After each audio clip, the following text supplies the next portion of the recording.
Yo, what's up mga kaibigan? Nalina tayo magkwentuhan. Kanina sa unang video ay napag-usapan natin na sa unang pagkakataon ay bukas na si Giannis Antetokounmpo sa posibilidad na lumipat ng team at umalis sa Milwaukee Bucks. At kanina ay naganap na ang NBA Draft Lottery at napunta nga sa Dallas Mavericks ang number 1 pick kung saan madami ang nagulat dito. Subalit bukod dyan ay napunta din nga sa San Antonio Spurs ang number 2 pick. At dahil dito ay posibleng kompleto na ang sangkap nila para maipare si Giannis Antetokounmpo at Victor Wembanyama nang hindi binibitawan ang Rookie of the Year Stephon Castle.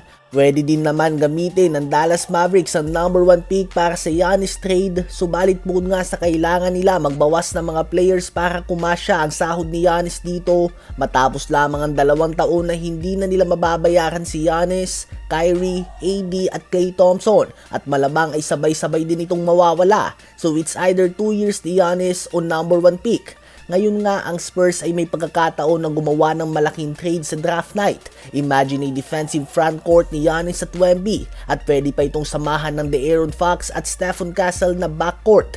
Sa lalim nga ng West ngayon ay hindi natin masasabi kung championship caliber ba ito. Subalit tiyak nga na kung healthy sila ay malakas na ang tsansa nila na makabalik sa Western Conference Playoffs. Ayon din sa Amico Hoops ay gusto din ni Giannis ang ideya na maglaro sa no-tax na state at yan nga ay ang Texas. At sa ngayon ang tatlong Texas team na Dallas Mavericks, San Antonio Spurs at Houston Rockets ay lahat may kakayahan na makompleto ang Giannis Antetokounmpo trade. Ano ba masasabi nyo tungkol dito? Ngayon ay tumungo naman tayo sa Game 4 ng Golden State Warriors at ng Minnesota Timberwolves. Still no Steph Curry para sa Warriors. Ang first half ay palitan nga ng momentum ito. Game of runs mga kaibigan. Gagawa ng 7-point lead ang Timberwolves. Babawi ang Warriors at may tatabla o gagawa ng 1 possession lead at sasagot na naman ng Timberwolves ang kanilang run. Tinapos ng Warriors ang first half sa isang malaking run dahilan kung bakit nahawakan nila ang 60-58 lead sa halftime.